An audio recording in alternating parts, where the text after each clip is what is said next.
মৰমৰ ছাত্ৰ ছাত্ৰীসকল, তোমালোক আটাইকে মোৰ চেনেল বিশ্বজিৎ ক্লাছৰুমলৈ স্বাগতম জনাইছোঁ। আজি মই তোমালোকৰ লগত আলোচনা কৰিম 10ম শ্ৰেণীৰ গণিতৰ 7ম অধ্যায় স্থানাংক জ্যামিতি। আজিৰ পাঠৰ বিষয়বস্তু হ'ল ত্ৰিভুজৰ কালি। যদি এটা ত্ৰিভুজৰ শীৰ্ষবিন্দু 3টাৰ স্থানাংক দিয়া থাকে তেনেহ'লে ত্ৰিভুজটোৰ কালি নিৰ্ণয়। ABC এটা ত্ৰিভুজ, ইয়াৰ শীৰ্ষবিন্দু 3টা A, B আৰু C।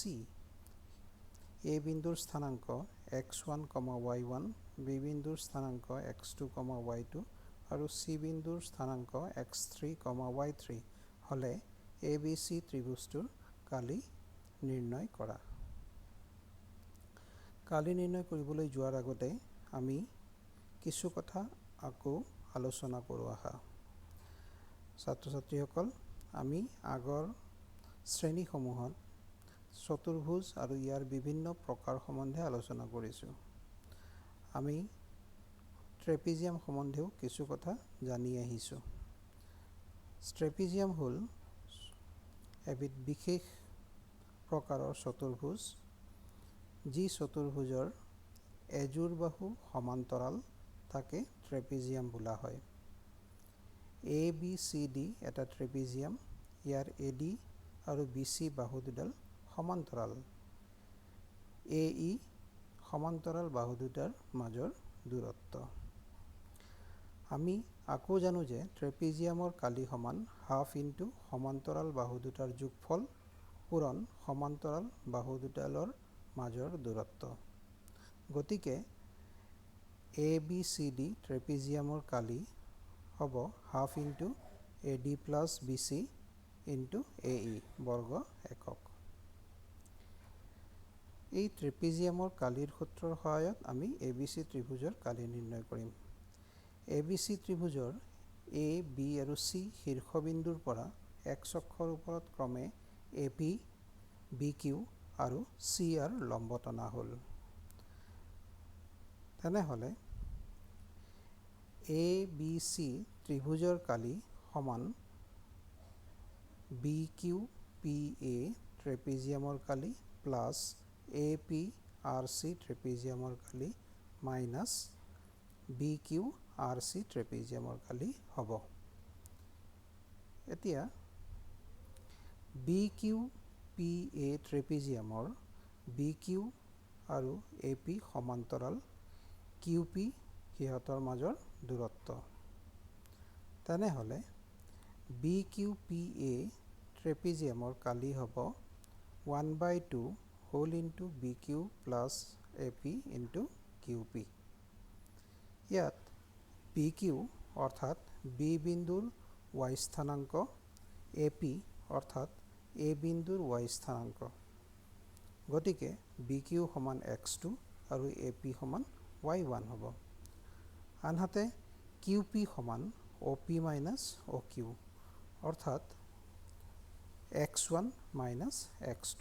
গতিকে BQPA ট্ৰেপিজিয়ামৰ কালি সমান half into y2 plus y1 whole into x1 minus x2 হ'ব।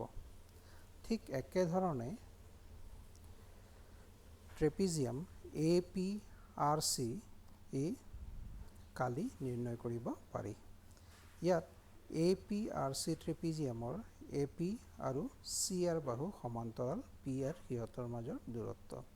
গতিকে APRC ট্ৰেপিজিয়ামৰ কালি হ'ব 1/2 whole into AP plus CR whole into PR equal 1/2 whole into y1 plus y3 whole into x3 minus x1। আকৌ BQRC ট্ৰেপিজিয়ামৰ BQ আৰু CR সমান্তৰাল, QR সিহঁতৰ মাজৰ দূৰত্ব। গতিকে BQRC ট্ৰেপিজিয়ামৰ কালি সমান 1/2 whole BQ plus CR into QR equal 1/2 whole y2 plus y3 whole into x3 minus x2। গতিকে ত্ৰিভুজ ABCৰ কালি হ'ব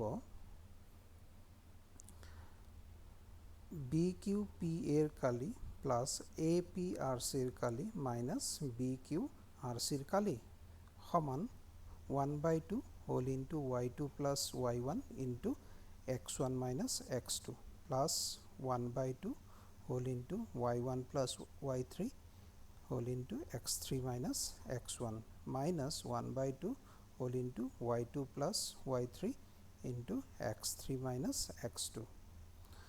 গতিকে তিনিওটা ৰাশিৰ পৰা 1/2 কমন ল'লে 1/2 whole into y2 plus y1 into x1 minus x2 plus y1 plus y3 whole into x3 minus x1 minus y2 plus y3 whole into x3 minus x2 হ'ব।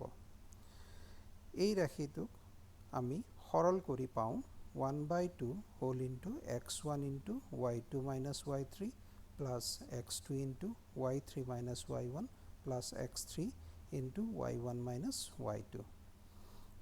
গতিকে ABC ত্ৰিভুজ যাৰ শীৰ্ষবিন্দু তিনিটা x1 y1 x2 y2 আৰু x3 y3 হ'লে ত্ৰিভুজটোৰ কালি হ'ব 1/2 whole into x1 into y2 minus y3 plus x2 into y3 minus y1 plus x3 into y1 minus y2 বৰ্গ একক। এই ত্ৰিভুজৰ সূত্ৰৰ এটা প্ৰয়োগলৈ মন কৰা।